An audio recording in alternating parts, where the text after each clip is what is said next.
Maayong adlaw mga kapatid, Diway Abbas di para sa News 5 Bisaya. Nahumana ang paggawas og desisyon sa International Criminal Court kabahin sa apela nga interim release para kang former President Rodrigo Duterte.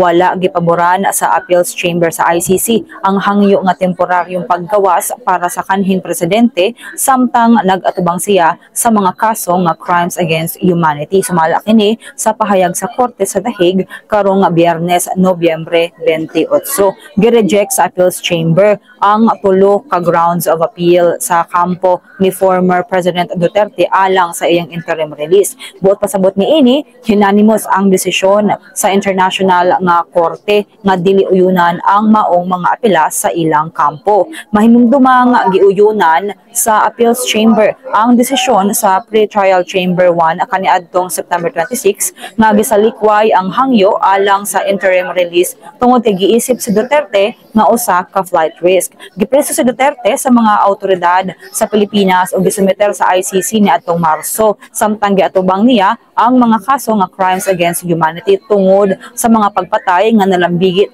sa iyang kampanya kontra droga. Base sa datos sa gobyerno, labaw sa 6,000 ka suspetsadong drug offenders ang napatay sa mga operasyon sa kapulisan ubos sa administrasyon ni Duterte. Apan nagtuo ang human rights group nga mas taas pagyud ang aktual nga ihap niini. Siyam ka buwan nang nakadetene si Duterte sa The Hague tungod sa kaso nga iyang ginaatubang nga adunay kalabutan sa war on drugs. Kini sa lamang atong update, magpadayong na sa pagbantay sa social media pages sa News 5 para sa ubang pa mga balita ug update.